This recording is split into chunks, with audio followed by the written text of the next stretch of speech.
வணக்கம். குண்டாஸ் இந்த பேரை அடிக்கடி நம்ம இப்போ கேள்விப்படுறோம்.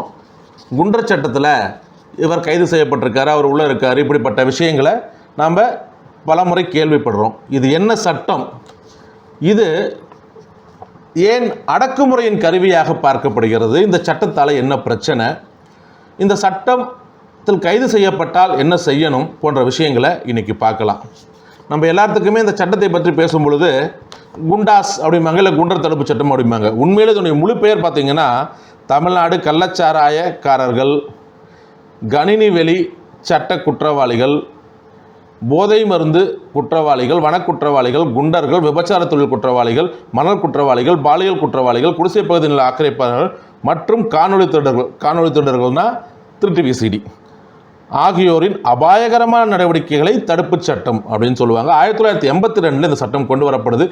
எம்ஜிஆர் காலத்தில் இந்த சட்டம் கொண்டு வரப்படுறதுக்கான காரணம் என்ன அப்படின்னு பார்த்தீங்கன்னா, கள்ளச்சாராயம் மற்றும் ரவுடிகள் அடக்கிறதுக்காக கொண்டு வரப்பட்டது. ஆனால் இன்னைக்கு அதுக்கப்புறம் அதில் மற்ற குற்றங்கள் எல்லாமே சேர்க்கப்பட்டுச்சு. இதில் திருட்டு விசிடி ஏன் சேர்த்தாங்கன்னு எனக்கு தெரியல. இதனால் என்ன பொது அமைதி கெடுதுங்கிறதும் எனக்கு புரியலை. இருந்தாலும் சட்டப்படி பார்த்திங்கன்னா அவங்களே சேர்த்துடுறாங்க. ஸோ இந்த மாதிரியான குற்றங்களில் ஈடுபடுபவர்களை 1 வருடம் வரை தடுப்பு காவலில், அதாவது அவர்களுக்கு ஜாமீன் கொடுக்க மாட்டாங்க. நீதிமன்றமே ஜாமீன் கொடுத்தாலும் அவங்களை வெளியே விட மாட்டாங்க. 1 வருஷம் வரைக்கும் வைக்கலாம். இந்த பவர் பார்த்திங்கன்னா ஸ்டேட் கவர்மெண்ட்டு இருக்குது, அதாவது மாநில அரசாங்கத்திடம் இருக்கிறது. இந்தியா முழுவதும் இப்படிப்பட்ட தடுப்பு காவல் சட்டங்கள் நிறைய இருக்குது. ஆனால் சமூக நீதி பேசக்கூடிய தமிழ்நாட்டில் தான் இந்தியாவில் போடப்படக்கூடிய தடுப்பு காவல் உத்தரவுகளில் 52% போடப்படுது.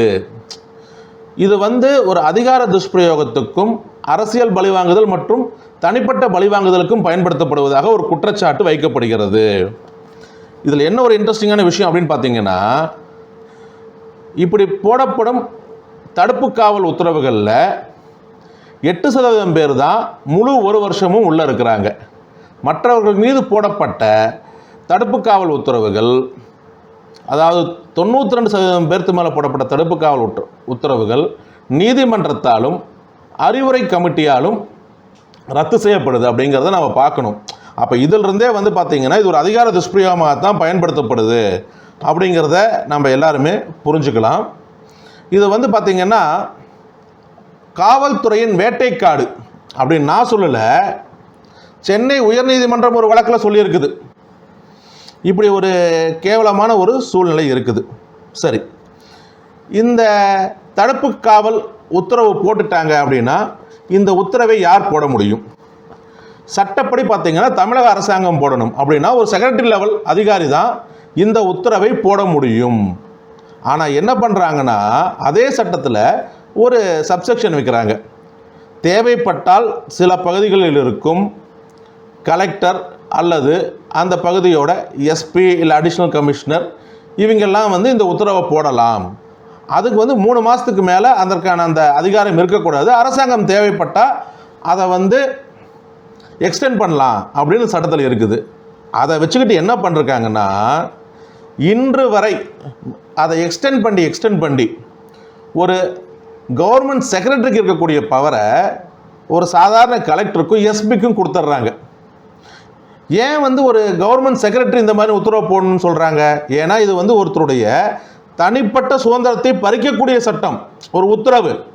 அப்போ ஒரு பெரிய அளவில் இருக்கக்கூடிய ஒரு அதிகாரி பொறுப்போடு போடுவார் தான். ஆனால் அதை இப்போ பிரித்து எல்லா மாவட்ட கலெக்டர்கள் அல்லது எஸ்பி கொடுத்துறதுனால என்ன ஆகி போயிடுது? யாரை வேணாலும் எப்படி வேணாலும் போட்டுக்கலாம் அப்படின்னு இருக்குது. ஆனால் இந்த மாதிரியான அதிகாரிகள் போடக்கூடிய உத்தரவு 12 நாட்களில் அரசாங்கம் அப்ரூவ் பண்ணணும்னு சொல்கிறாங்க. அது பண்ணுறாங்களா இல்லையாங்கிறதும் யாருக்கும் தெரியறதில்ல.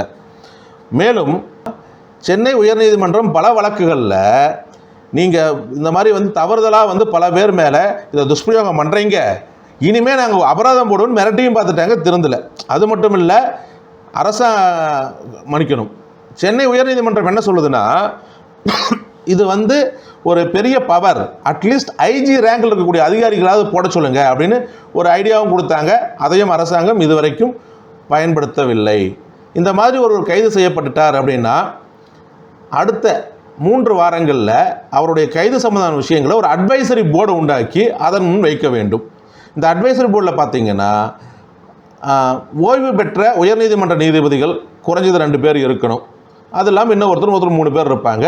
அவங்க முன்னாடி இவங்க போயிட்டு தங்களுடைய வழக்கை சொல்லலாம். ஆனால் அதில் அட்வொகேட் அவங்களுக்கு அப்பியர் ஆகக்கூடாது. சொந்தக்காரங்க யாராவது வேணால் கூட வந்து பேசலாம். சரிங்களா?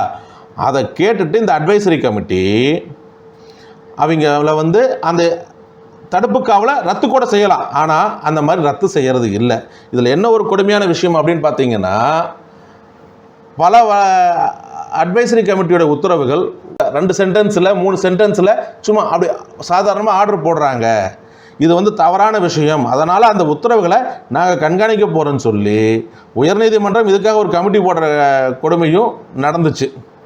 ஸோ அது மட்டும் இல்லை, ஒரே ஒரு அட்வைசரி கமிட்டி தான் இருக்குது. அது சென்னையில் இருக்குது. அதனால் வந்து கோயம்புத்தூர், மதுரை எல்லாம் கூட இன்னும் சில அட்வைசரி கமிட்டிஸ்களை இங்கே உண்டாக்கலாம் அப்படின்னு வந்து சென்னை உயர்நீதிமன்றம் தமிழக அரசுக்கு அறிவுரை சொல்லியிருக்காங்க. அதை நம்ம அரசாங்கங்கள் ஏற்றுக்கொள்ளவில்லை. ஸோ அட்வைசரி கமிட்டியிலையும் வந்து ஒருத்தருடைய மனு நிராகரிக்கப்படுது அப்படின்னா அதன் பிறகு அவங்களுக்கு இருக்கக்கூடிய ஒரே வழி ஹைகோர்ட்டில் போயிட்டு ஆட்கொணர்வு மனு, இல்லீகல் டிடென்ஷன் சொல்லி ஹெச்சிபி போடலாம். ஆனால் அதில் பெரிய பிரச்சனை என்னன்னு பார்த்தீங்கன்னா, இந்த வழக்கு முடிஞ்சு அதில் அவங்களை விடுவிக்கிறதுக்கு 6 மாதம் ஆகிடும். இந்த 6 மாதம் அவர் ஜெயிலில் தான் இருக்கணும் அப்படிங்கிறது ஒரு அடக்குமுறையான விஷயம். இதில் இன்னொரு முக்கியமான விஷயம் என்னென்னு பார்த்தீங்கன்னா, அட்வைசரி கமிட்டி முன்னாடி ஒரு அட்வொகேட் அப்பியர் ஆகக்கூடாதுன்னு சொல்கிறது எந்த வகையில் சரி? இந்திய அரசியலமைப்பு சட்டமே ஒவ்வொரு இந்தியர்களுக்கும் அவர்களுக்கான ஒரு லீகல் கவுன்சில், அதாவது சட்ட உதவிகளை பெறுவதற்கான உரிமையை கொடுத்துருக்குது. அந்த உரிமையும் இந்த சட்டம் மறுக்குது. இது ஒரு டார்கோனியன் லா, அடக்குமுறை சட்டம் என்பது சந்தேகம் இல்லை. இந்த சட்டத்தை பொறுத்தவரை நான் குற்றம் செயலாம் சொல்ல முடியாது. இந்த சட்டம் உருவாக்கி இருக்கக்கூடிய செயல்முறைகளை சரியாக பின்பற்றவில்லை. அதாவது ஒருவர் இதில் கைது செய்யப்பட்டார்னா, இந்த தடை ஒருவர் மீது பிறப்பிக்கப்பட்டால் உடனடியாக அவருக்கு அந்த ஆணையையும் அதற்கான காரணங்கள் அடங்கிய புத்தகத்தையும் கொடுக்கணும்.